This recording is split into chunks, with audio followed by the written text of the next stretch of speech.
Halo saudara-saudara, Assalamualaikum warahmatullahi wabarakatuh. Kembali dengan tangan kanan Beyond Production bersama Admin Boy. Kali ini kami telah membuat sebuah konten yang banyak di request oleh teman-teman di Instagram, yaitu webinar ala-ala di YouTube. Nah, kali ini kita akan membahas topik yang cukup menarik, yaitu pentingnya sebuah brand positioning pada bisnis clothing line. Kita masuk ke slide pertama ya. Nah, sebelumnya kita samain dulu nih persepsinya tentang brand positioning. Sebenarnya sih bisa kalian baca di slide ya, cuman ini kita ngejelasinnya lebih luas aja. Jadi brand positioning itu menggambarkan bagaimana kita memposisikan brand kita di antara kompetitor. Kuncinya itu tuh, memposisikan brand di antara kompetitor. Tujuannya adalah agar target market kita akan lebih mudah untuk mengetahui dan mengingat brand kita. Tujuan akhirnya ya udah pasti adalah di sales, di konversi sales. Nah, kalau kita ambil contoh simpel adalah sport station. Pasti teman-teman semua pernah dong ke sport station dan mengetahui kalau di sana tuh ada banyak banget brand. Kayak misalkan Adidas, Nike, Reebok, macam-macam lah. Dan kalau diperhatikan harganya tuh mirip-mirip semua. 400, 500, 600, segituan lah ya. Tapi kenapa semua brand tetap laku? Karena setiap brandnya udah kuat brand positioningnya. Nah, contohnya tuh kayak gitu. Nah, tapi sebelum kita membicarakan tentang brand positioning ini sendiri, kita harus tahu nih, ada beberapa syarat untuk efektifnya sebuah brand positioning. Yang pertama, udah tahu siapa kompetitor brandmu.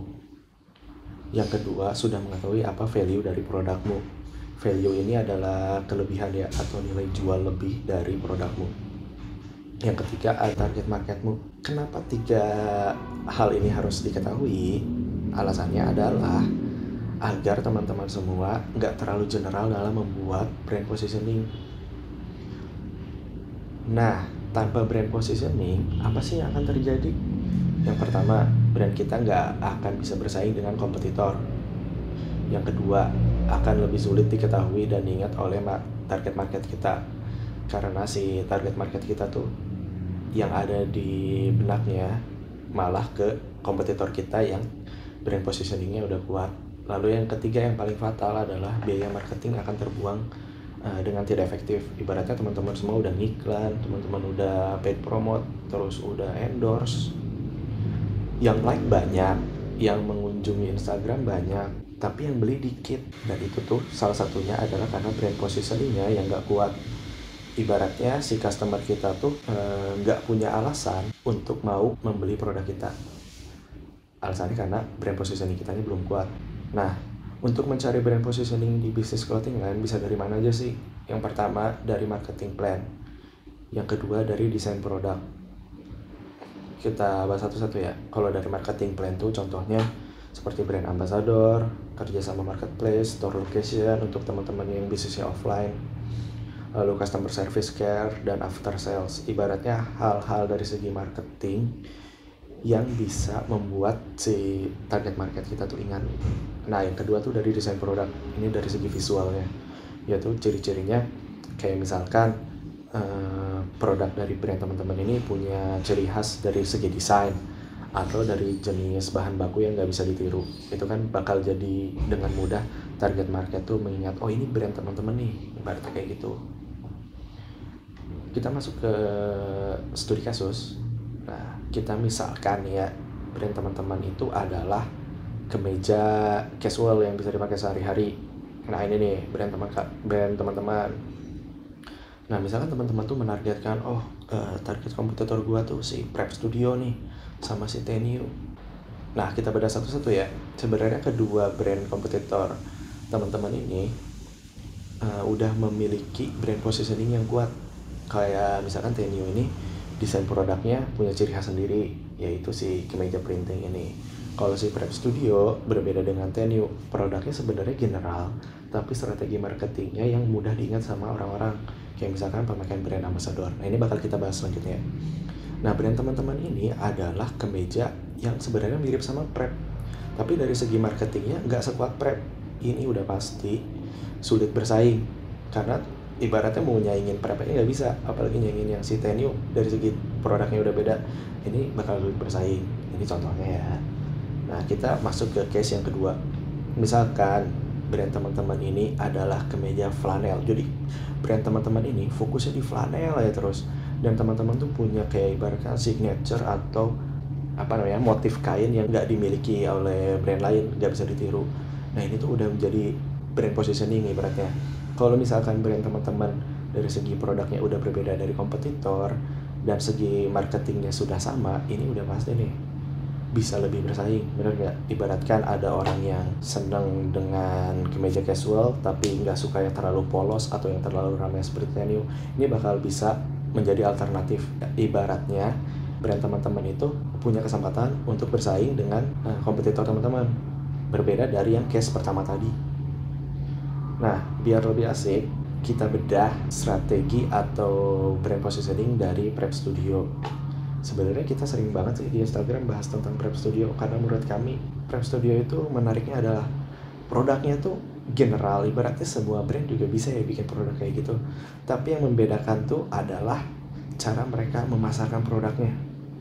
Kalau kita ingat pertama kali kita tahu Prep Studio tuh adalah saat mereka bekerja sama dengan Arif Muhammad, atau ibaratnya kan kayak brand ambassador lah ya, entah kalau di struktur organisasinya punya saham atau gimana.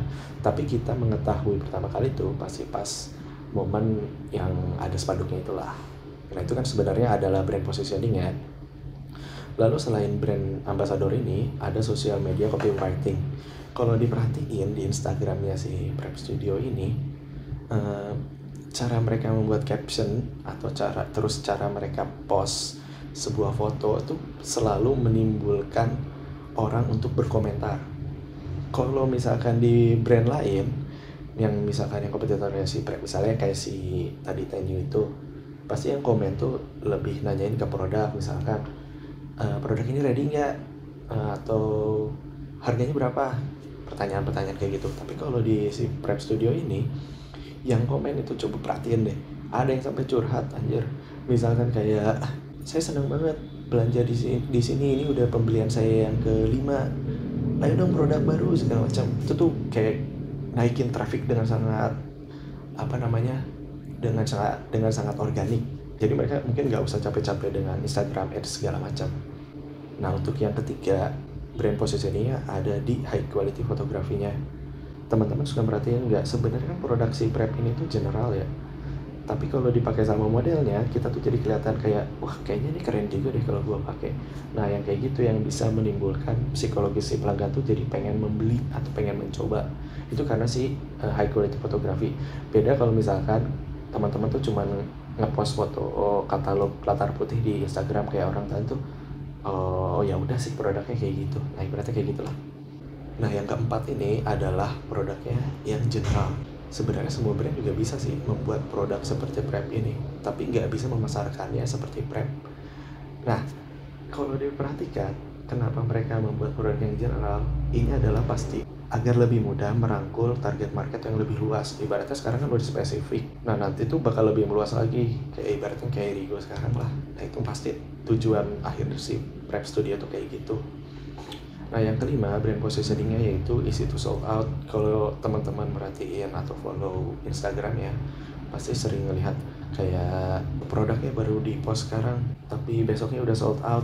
Nah, sebenarnya kan itu kita nggak ada yang tahu ya, apakah itu gimmick sebenarnya, pura-pura sold out atau enggak. Tapi rasanya itu sudah cukup efektif membuat si target market si Prep itu jadi merasa kayak, wah ini produknya kalau nggak gua beli sekarang ntar nggak kebagian. Nah, pasti ada yang kayak gitu.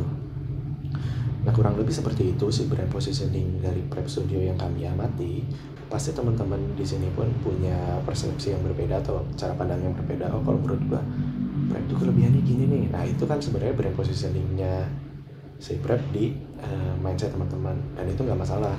Nah, sepertinya cukup sekian untuk webinar ala-ala kali ini tentang brand positioning. Semoga bisa menginspirasi, semoga bisa membuka mindset teman-teman yang sedang merintis brandnya.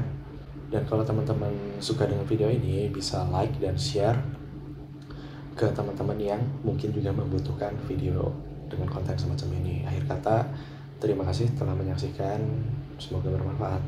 Wassalamualaikum warahmatullahi wabarakatuh.